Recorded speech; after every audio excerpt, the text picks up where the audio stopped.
Money's greatest intrinsic value, and this can't be overstated, is its ability to give you control over your time. Spending money to show people how much money you have is the fastest way to have less money. Things that have never happened before happen all the time. Independence, to me, doesn't mean you'll stop working.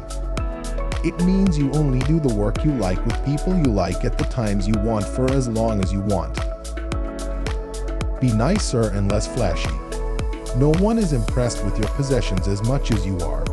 You might think you want a fancy car or a nice watch. But what you probably want is respect and admiration. And you're more likely to gain those things through kindness and humility than horsepower and chrome. Saving is the gap between your ego and your income. Growth is driven by compounding, which always takes time. Destruction is driven by single points of failure, which can happen in seconds, and loss of confidence, which can happen in an instant. Savings can be created by spending less. You can spend less if you desire less, and you will desire less if you care less about what others think of you. To grasp why people bury themselves in debt, you don't need to study interest rate. You need to study the history of greed, insecurity, and optimism. Compounding works best when you can give a plan years or decades to grow. This is true for not only savings but careers and relationships. Realize that not all success is due to hard work, and not all poverty is due to laziness.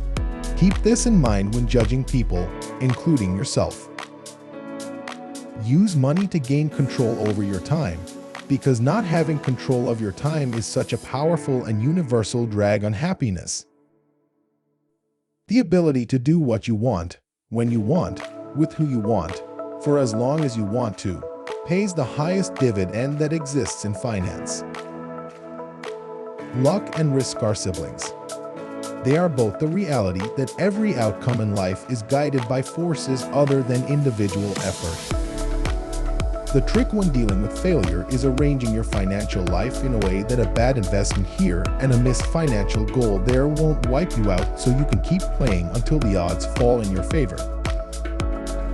Good investing isn't necessarily about earning the highest returns, because the highest returns tend to be one-off hits that can't be repeated. It's about earning pretty good returns that you can stick with, and which can be repeated for the longest period of time. That's when compounding runs wild. Getting money requires taking risks, being optimistic, and putting yourself out there. But keeping money requires the opposite of taking risk. It requires humility and fear that what you've made can be taken away from you just as fast. Getting money is one thing. Keeping it is another. Good investing is not necessarily about making good decisions. It's about consistently not screwing up. Planning is important, but the most important part of every plan is to plan on the plan not going according to plan. The ability to do what you want, when you want, with who you want, for as long as you want, is priceless.